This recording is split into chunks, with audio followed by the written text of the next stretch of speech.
You're listening to the Main Street Deal, part of Main Street Media. I'm Jordan. It's Thursday, July 2nd, 2026. Today's story is about Justus, who bought an HVAC and plumbing business in Dallas-Fort Worth, Texas. Justus Luttig grew up on a ranch in South Africa, cattle and sheep, and later a safari operation that brought American visitors out to the family's land. A lot of those visitors were small business owners, contractors, plumbers, property guys, and around the fire at night, Justus would trade notes with them. He'd been raised to do the opposite of what they did. Get the education, get the white-collar job that doesn't rise and fall with the weather. So he did. He came to the United States for an MBA, went into banking at JP Morgan, moved into private equity, and ended up investing in technology companies at a venture capital firm in San Francisco. By most measures, he had arrived, and he was miserable. The thing he kept thinking about was those small business owners around the fire and the hands-on operating life he'd never actually let himself have. So he quit. On what looked like a whim, but wasn't. He left the VC job and moved to Texas to buy a home services business.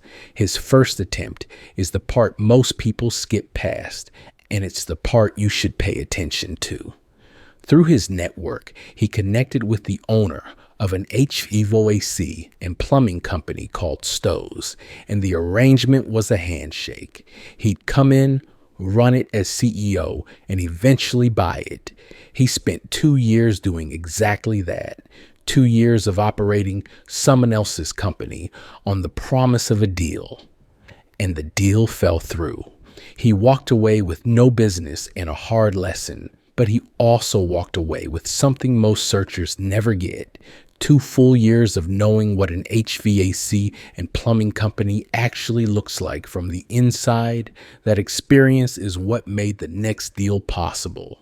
Justus reconnected over coffee with another searcher whose own acquisition had just collapsed, a company called Copeland Home Services. The guy said, "My deal died." Justus said, "At this point, I've got nothing going on. Would you mind if I had a look?" It was a Hail Mary. But Copeland, an HVAC business, had been working alongside a plumbing company called First American, sharing leads, complementary trades. When the original deal died, Justus went to both sellers and proposed combining them into one company. Pro forma, the two businesses together did about $8 million in revenue, $1 million of EBITDA, and just under 30 employees, scaling fast in a competitive Dallas-Fort Worth market.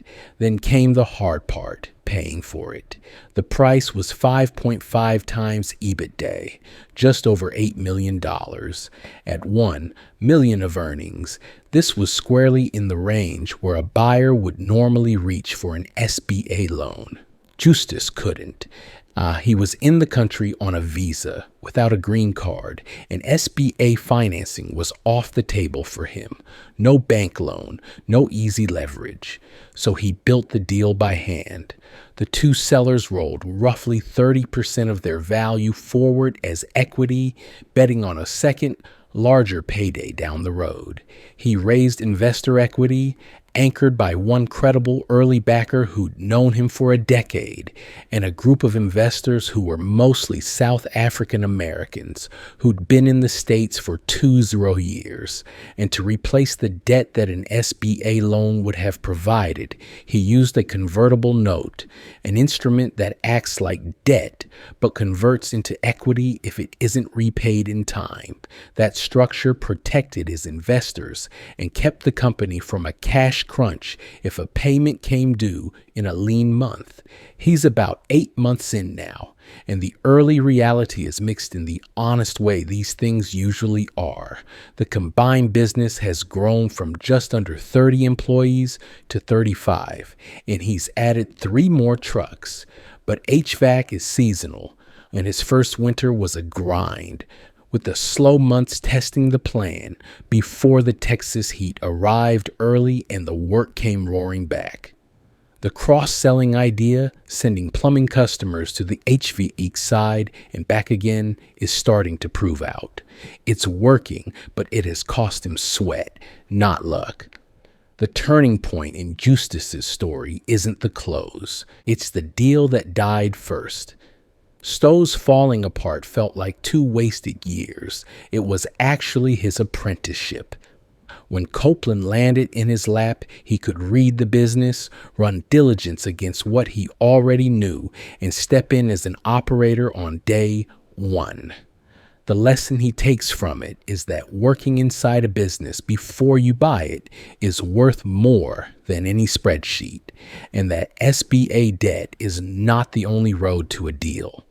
So here's the takeaway. If you're in the search this week, go get operating reps, take a job, take consulting work, get inside the kind of business you want to own, even if no deal is attached to it yet.